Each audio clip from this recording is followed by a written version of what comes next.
the instrument's done, we can tell because it says now it's idle and the method is no longer running. And so we can kind of just minimize the software and go to instrument 3 data analysis.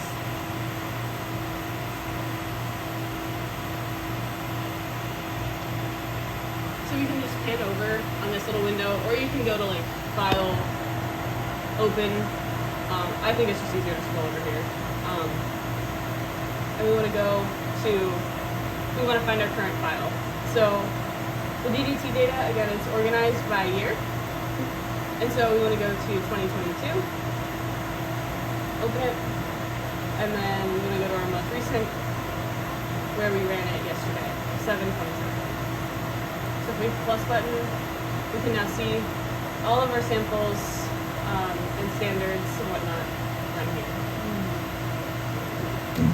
So the first thing we want to do is we want to create a new method for this set of samples. So we'll go to method. You can see like up here, there's already one quantitative method loaded. Anything we do to this method, we're going to override it. So what we want to do is we want to save a new copy. So we'll hit save method, and then we'll update it with today's date. I guess the last one it had loaded was from 2021, so we'll just change that. That's okay. Yeah, probably I did this. Oh, yeah, probably when we were looking around. Yeah. That's probably what happened. I might actually open my last run file just so I can... Yeah. Alright, now we're back. And so yeah, now we're going to go to method. Save method. And we're just going to rename it. So I usually rename it consistent with the date of the files. So even though today's the 28th, I'll name it with the 27th. But it doesn't really matter. And hit OK. So you can see it over here. It now took me down to our folders of like quantitation methods. So just basically saying that you made it successfully. So I usually close that because it's annoying. Yeah, and so now we can start looking at our sample. So this first sample that we have, we always again start with a hexane run. So this is our hexane chromatogram. With the hexanes, what you're kind of looking for is you just don't want to see big peaks. So we see a big peak here, which is not ideal. Yeah. I don't know what that is. Yeah. So like this peak is hexing, right? Yeah, no. Usually the hexane blank will look like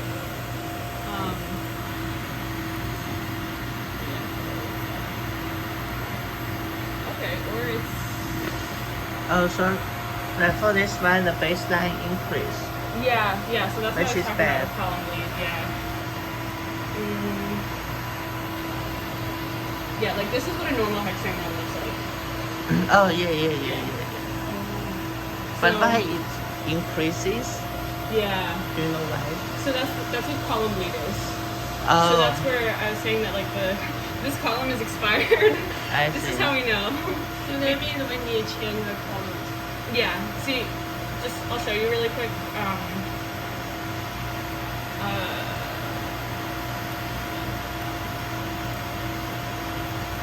So you can see, so this blue, this is when the column was not expired, when it was functioning correctly. This was a different column. I had to replace that one because it started doing this also for different reasons. But you can see like the column that we have is called DB5MS, so it's supposed to be a low bleed column. So it's supposed to give us a flat line at all temperatures. Oh, you mean this blue line? Yeah, the blue one. So the blue one is what we want. The black one is what we currently have. Again, so this corresponds with the temperature ramp. So that's like set into the acquisition method. Like the temperature gets hotter as we go, which is what this big giant leap is. Column bleed only happens at high temperatures. Yeah. But again, most of our peaks are like here, so we don't really care. It's not a huge deal. But if we have a peak here, Yeah. we need to eliminate the influence of this rise. Yeah. So that's just a little bit of background. But what's this? Oh, this is the sim, so it's just stupid. You can actually see the baseline changing as it's different sim groups. Oh, So here's like one sim group, there's another one, Yeah. there's the rest of it. I see. It's kind of funny. So I don't know if there's some implications on that one, but yeah. I think in this run, the filament was like dying also. So like that's might be why this sim is really weird. I see. Okay. So going back to where we were. Yeah. So that's our hexane.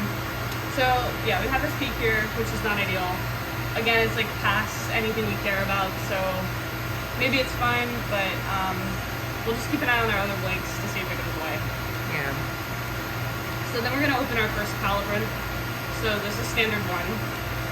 And what we're gonna do is we're going to, I forgot to do this, we're gonna go to calibrate and then clear. Clear compound responses. So built into our method, because we saved a copy of the method that we used previously, the method's already programmed to know what we're looking for, where to find it, and what the concentrations of our standards should be. So when we hit clear responses, we just cleared the response that corresponds to the different concentrations. So that's all we did. Yeah, because this concentration is what we know because we made this concentration. So we have this concentration, but we don't know the response. So we need the GC to tell us what's the response. And then we can construct the relation between concentration and response. So, okay. And so we're gonna now quantify our first calibrant so we can start making our calibration curve. So to do that, we're gonna go to quantitate, calculate. So quantitate, calculate, when you do that, the computer just like, using the information you have, it's just like automatically does it, which is fine, but we need to double check it. Because it's, you know, these things get a little hand wavy, Yeah. and so it's good to double check it. And so to do that, we hit this little button, there's a little guy with a pencil, that's QEdit, and we open that. So what we can do in QEdit is we can now go to each of our peak and look at, or like try to manually integrate them. So we can see that the retention time shifted between this time and last time. Yeah. It happens, man. But it seems like the computer actually did integrate that correctly. So you can see it says response right here. You can always just keep an eye on that.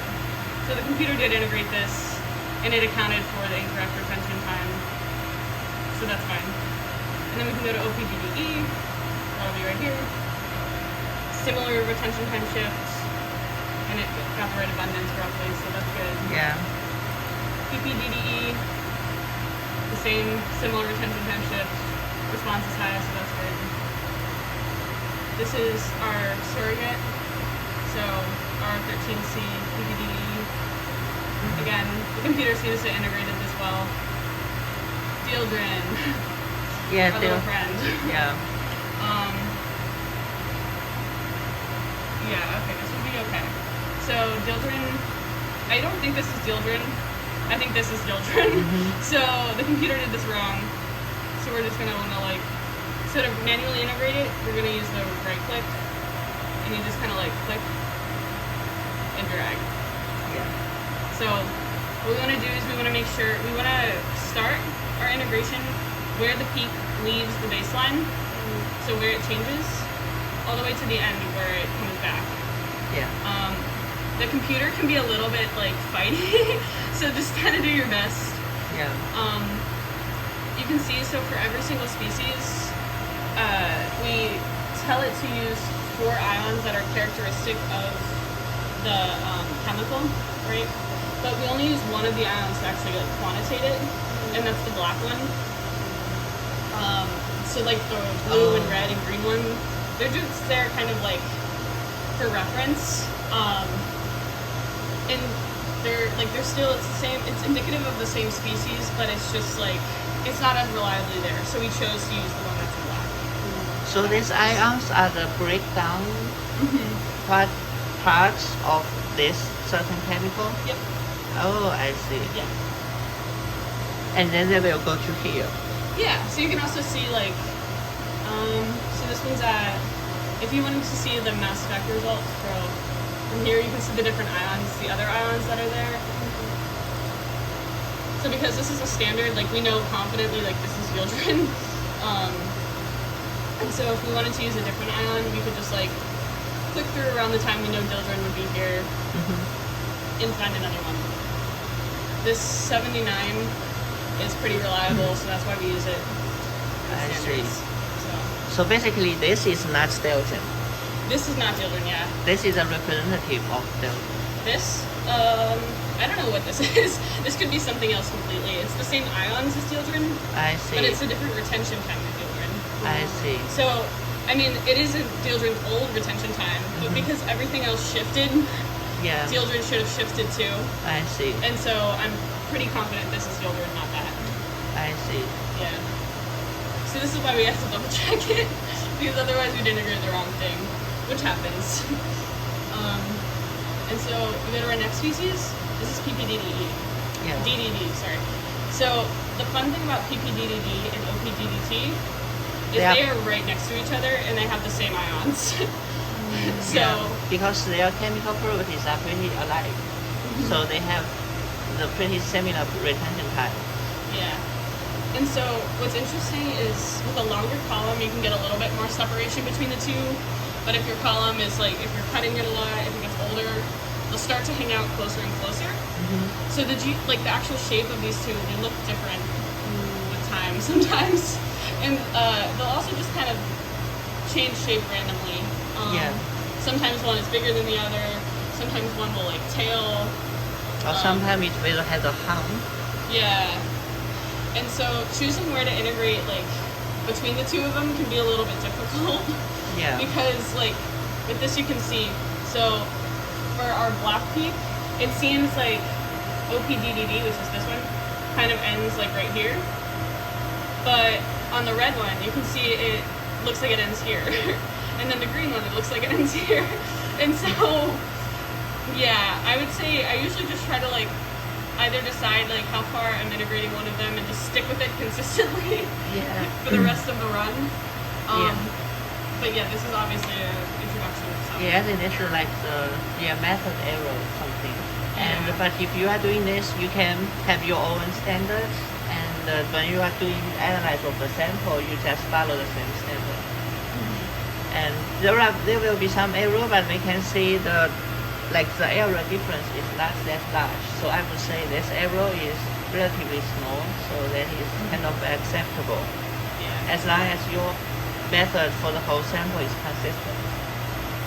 So, How do you know this is OPDDT and this is PPDDT? oh, because they're always like this. Yeah. OPDDD is always on the the left, left. and then PP is on, or DDT, DDD, DDT. Yeah. They're always like that. They'll move together. Yeah. So I'm gonna call. I would say that like ending the peak there is fine. Something you can also do is then, so we want to integrate OPDDT, which is now this one. Yeah. You can kind of like stop it here if you want to like reduce some error with this like weird middle space, or you know you could go that way. And I'll probably just leave it there. Yeah. After that, we have PPDD. So our samples, because we didn't use a DDT surrogate, this isn't here. Yeah. So we're not going to look at these results. So I usually just make sure the response is small, and then I don't care. Like, Yeah. it doesn't matter, you know? It's not in the sample. And then our last one is PPDDT. That is, the area looks correct. The retention time is shifted about the same as the rest of them, so that's good. So then when we're done, we can just hit exit. It'll ask me if I want to save my changes. Yep.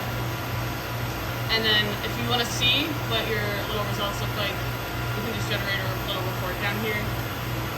This isn't going to be accurate because there's no calibration, but you can kind of see, like, these are the areas that we picked out for all of them in the retention time. So for all of our standards, what we want to do after we integrate them we go to calibrate, and then we go to update, and we want to update one level. So we want to update our standard 1 responses. It'll ask me if you want to requantitate them. No, no. I made this mistake for like a month, and I couldn't. Yeah, it made me really sad. So no. And so again, so our levels are different standard levels. They're already programmed in there, so we don't want to add any. We want to update them. Our like qualifier ions, mass ions, like we don't care about that. That's fine.